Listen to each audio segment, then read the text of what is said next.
Bonjour Nadine, je te Bonjour. remercie chaleureusement de ta participation. We are very grateful to have you with us today. Thank you so much. I'm very happy and thank you, and thank to Joanna and your firm, Boyden, as well as IWF for the invite. Very good. So let's start by understanding, where are you in your board career journey? In what ways have you been thoughtful about the mix of boards appointments you take on? So with regards of my board journey, currently I'm on a number of boards at different for different organizations. So both for-profits, not-for-profits as well, in philanthropy, and biotech companies. I'm a representative as well on some boards of companies where my own organization, IRICA, where we have interests in. So this is where I'm at. It has evolved in time. So, and it brings me a lot of new learnings as well for my day-to-day activities. Mm-hmm. Yes. And looking back at your first board, how did that opportunity present itself? So even before I joined, my first boards, it started when I got promoted to become the president and CEO of my organization. What I wanted to do is to better learn how to interact with my own board within the organization. So I completed a training at the Collège des Administrateurs de Société from Université Laval. And the reason was, as I mentioned, to better be able to interact with my own board and to be able to share the expertise that I gathered along the years with other organizations, be it not-for-profit or for-profits. And more particularly, it was, again, we talk about networking. It was really through a very generous and forward-looking woman in my network that I interacted with, through my organization, that I got my first board position outside of the IRICA, which is the board of the foundation of the St. Justine's Hospital's University Health Center. And it was really through, interactions between the two of us. I imagined that she saw how I reacted, how we interacted with one another, and what I was bringing to the table during our discussions. So it started like this. And what I did as well is when we talk about board involvements as an individual, you need to see what value you can add, you can bring to the table to the organization, and to really understand the organization itself. So I did some background searches as well, research around the foundation, around its mission, and to see if there was a connection between the two. And for sure, this was, they have a mission that I really relate to. I spoke to the chair as well to better understand what was the dynamics of the board. And this is where, I understood that I could bring value to the board. And another advantage that I found with this board and with the others as well is that it brings you a wealth of expertise, of new contacts as well. For example, for the foundation, it brought me a privileged access to the Quebec environment, so people from the financial world, the corporate Quebec. And so with my scientific background as well as the academic background, it's really complementarity of expertises that we're together bringing to the foundation. Mm-hmm. Absolutely. We always remember that first time. It's always exciting when we first join and learn about how becoming a board member, for sure. Exactly. Yeah. Yes. Very good. Now, reflecting on your experiences as a French-speaking board director in Quebec-based, are there any unique challenges Quebec-based board would face that might be important for our audience to understand as they seek board positions? Yes. So yes, the language aspect is very important.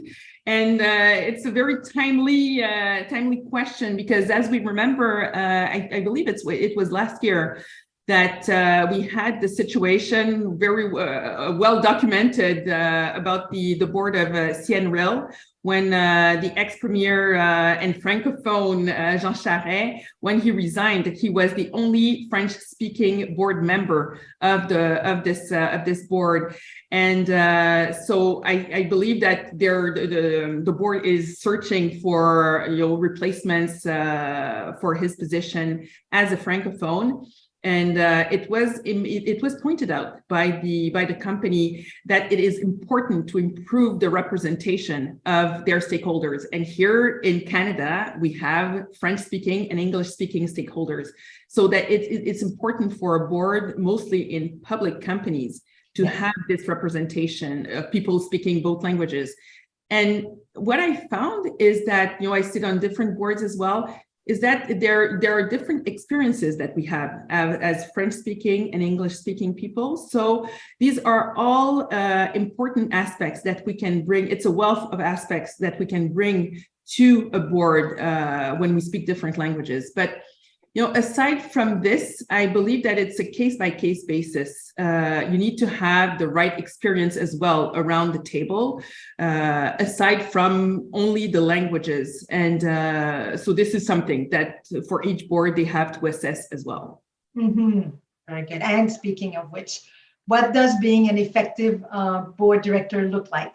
And can you draw a comparison between types of board or sectors? Yes, so an effective board director. So I believe that an effective board director is really someone who dedicates the amount of time and effort to bring value to the board, and to the management, because this is the main, one of the main aspects is really to help support the management of the company on which you're sitting as a board.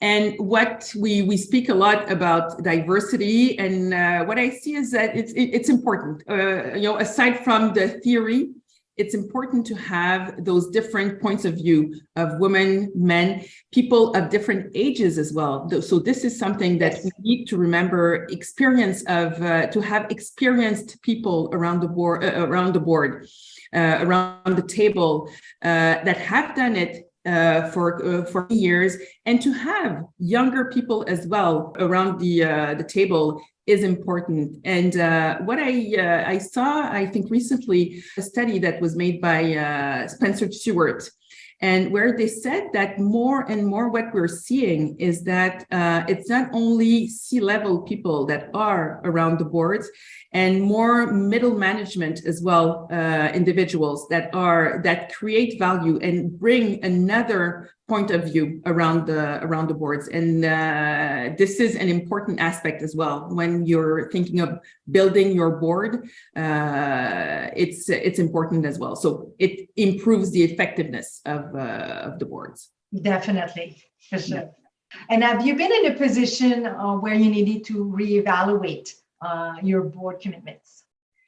Yes, I have been, and I think it's an ongoing process because once you start, so again, it increases your network. People see that you're interested in being a board member, so it increases as well the opportunities. And what I've been faced with at some points is that I found that at a point I didn't have enough time to dedicate to some of the boards I was involved in. So when it happens, so it's a red flag. So you need to reassess your commitments.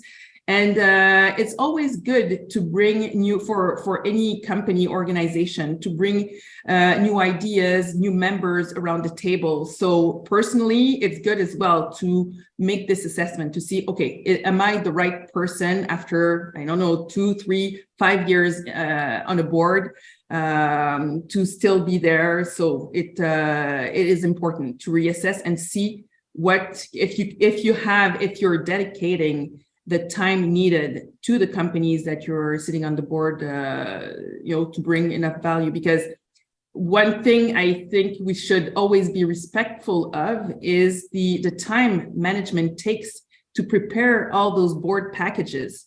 Yes. So they take the time. So as board members, we need to dedicate the time to analyze them and bring our assessments to the table as well. And we often underestimate that preparation time. Sure.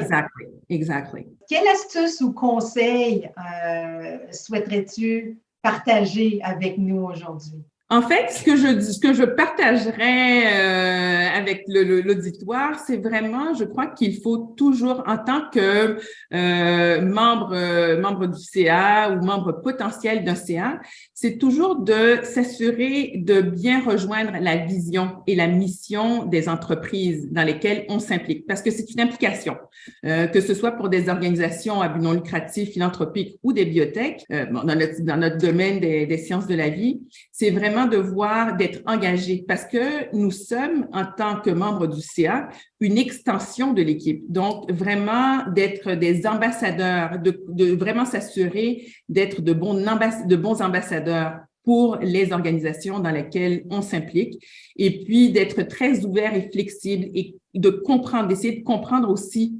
les équipes de gestion des compagnies sur lesquelles on siège sur les CA pour vraiment les aider à poursuivre et à accroître dans leur évolution. Donc, c'est vraiment de toujours s'assurer d'avoir cette flamme.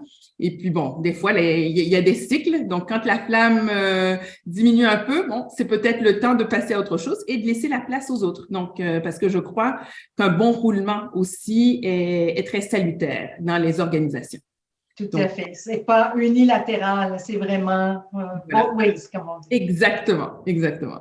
Voilà. Alors, merci beaucoup, Nadine, pour ton temps. C'est grandement apprécié. Mais ça a été un plaisir, Chantal. Merci beaucoup de m'avoir accordé ce temps-là également. Alors, à bientôt. Je te dis à très bientôt. Au revoir. Au revoir.